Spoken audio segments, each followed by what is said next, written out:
seorang anak kecil berusia 10 tahun, inisial A. Kita sebut saja si Neng, biar mudah dalam memaparkan kisah yang akan kami sampaikan. Kita masuk ya ikhwah ke latar belakang. Ini sangat kasihan sekali ya ikhwah. Neng ini adalah seorang anak perempuan yang berusia 10 tahun.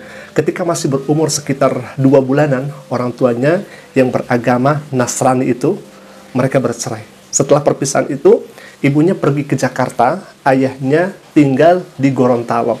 Neng ini kemudian dititipkan kepada omanya atau neneknya yang tinggal di desa Lomagon, Kabupaten Bolang, Mongondo, Sulawesi Utara. Nah, beberapa waktu kemudian omanya menikah dengan seorang pria dari desa tersebut, yakni desa Lomagon. Namun, pernikahan itu juga berakhir dengan perceraian. Nah, setelah itu, omanya menyerahkan pengasuhan Neng, anak yang waktu itu baru usia 2 bulan, kepada seorang ibu bernama Mama inisial D. Kita sebut saja dengan Mama D. Nah, Mama D ini adalah seorang muslimah. Jadi Neng ini dititipkan ke Mama D di usia 2 bulan pada waktu itu. Jadi sangat-sangat kecil kala itu. Nah, baik, kita masuk ke masa pengasuhan oleh Mama D. Sejak diserahkan ke Mama D, si Neng ini dirawat dengan penuh tanggung jawab. Pada 2 bulan pertama, kebutuhan Neng ya masih diberikan begitu ya, masih sempat dibiayai oleh keluarga kandungnya. Namun, sejak bulan ketiga, bahkan lebih, tidak ada lagi bantuan atau kiriman uang dari pihak keluarga kandung. Nah, sejak saat itu, semua kebutuhan hidup Neng sepenuhnya ditanggung oleh Mama D, tanpa meminta bantuan sedikit pun kepada orang lain. Nah, ketika Neng udah mau masuk sekolah, Mama D dengan itikat baik menghubungi keluarga kandungnya atau omanya. Jadi, Neng ini kan udah mau masuk sekolah, harus punya kakak. Kata Mama D yang mengurus Neng ke omanya. Nah, kemudian kata omanya si Neng ini, kalian aja yang urus. Jadi memang agak cuek begitulah.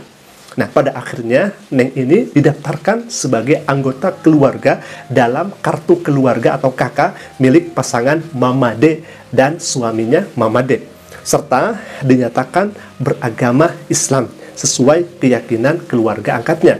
Walaupun bukan anak kandung, Mama D tidak pernah menyembunyikan identitas ibu kandung Neng.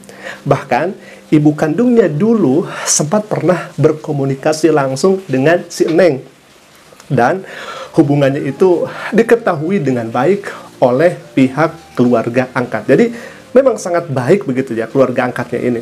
Nah, singkat kisah, pada bulan Agustus tahun 2025, pada saat si Neng berusia 10 tahun, tepatnya sekitar bulan Agustus itu, datang omanya atau kerabatnya dari pihak keluarga kandung, dari kota pemohon.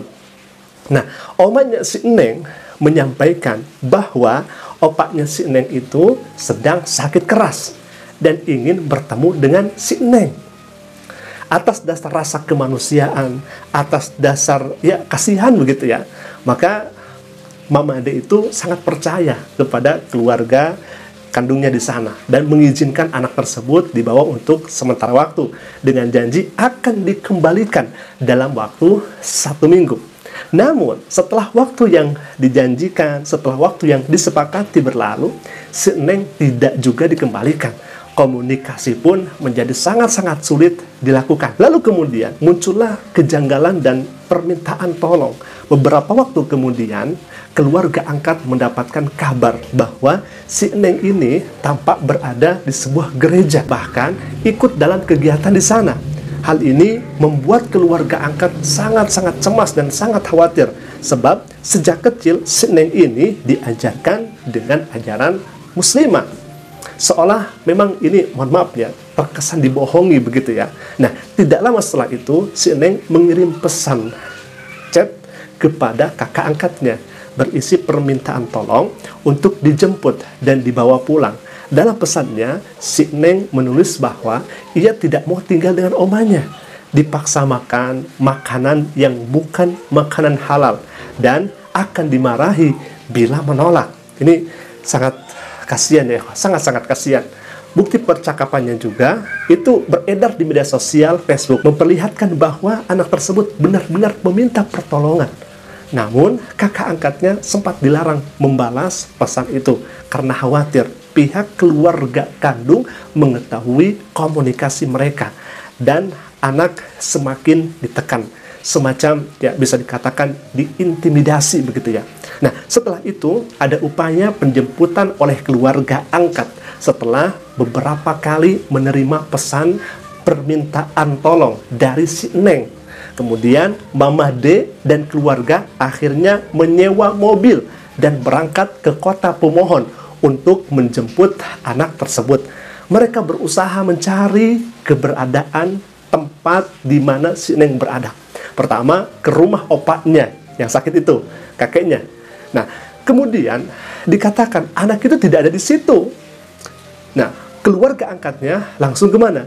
Ke rumah omaknya. Namun ternyata anak disimpan di lokasi lain, di daerah Tondano. Di tengah pencarian, dan si Neng pun terus berusaha mencari cara untuk melarikan diri dan bertemu keluarga angkatnya. Dalam salah satu pesannya, ia menulis bahwa ia akan lari menuju mobil keluarga angkat jika mobil sudah menunggu di luar. Jadi si Neng ini benar-benar sudah niat sekali ingin keluar dari sana gitu ya. Nah, sekarang kita masuk ke peristiwa di lokasi gereja ya. Ketika keluarga angkat ini akhirnya mendapati si Neng berada di sekitar gereja, situasi pun menjadi sangat tegang karena banyak orang di lokasi tersebut yang mayoritas beragama Nasrani ya. Dan mereka berkumpul mengelilingi mobil keluarga angkat. Si Neng yang melihat keluarga angkatnya itu langsung berusaha, langsung mendekat sambil berkata bahwa saya pulang, saya tidak mau di sini. Namun karena situasinya dikelilingi banyak orang, ya, jadi keluarga angkatnya tidak bisa langsung kemudian membawa dan bertindak si Neng begitu saja. Takut terjadi kericuhan atau tindakan perusakan kendaraan tersebut. Nah, si Neng tampak ketakutan dan menangis. Sedangkan Mama D ini hanya bisa menenangkannya dengan hati-hati agar tidak memicu konflik. Beberapa orang di lokasi berusaha untuk memisahkan anak dari keluarga angkatnya, sehingga penjemputan tidak berjalan lancar dan suasana sempat sangat menegangkan.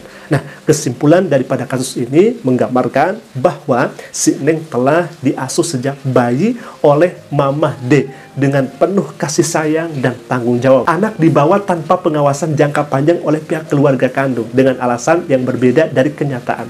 Anak mengalami tekanan, ketakutan, dan permintaan pulang yang nyata sebagaimana terlihat dari bukti chat dan saksi. Keluarga angkat telah melakukan upaya damai dan penjemputan secara baik-baik. Namun ternyata hal ini dihadang oleh situasi massa di lokasi tersebut. Keluarga angkat meminta agar anak mendapatkan perlindungan hukum dan perlindungan sosial, serta agar kasus ini diselidiki secara adil demi kepentingan terbaik bagi si anak. Alhamdulillah, dari mana kami mendapatkan pernyataan ini? Tentu kami tidak asal untuk menyampaikan, karena yang menyampaikan pesan ini adalah salah satu tetangga daripada keluarga Mama D ini.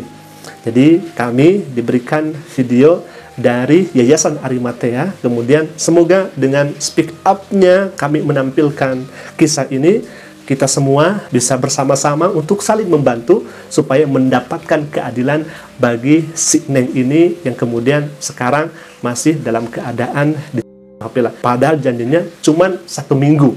Janjinya cuma 1 minggu. Nah, alhamdulillah, semoga sekali lagi ini bisa ada bantuan begitu ya, khususnya hukum yang berbicara untuk menentukan, karena kasihan si Neng ini ingin kembali ke rumah ibu angkatnya yang dari kecil mengurus, mendidik, dan mengajarkan tentang Islam sampai usia 10 tahun ya, sampai-sampai dia ketika ada di omanya itu pengen pulang, pengen cepat pulang ke rumah. Alhamdulillah, mungkin itu dulu yang bisa kami sampaikan. Semoga bermanfaat. Aku qouli hadza.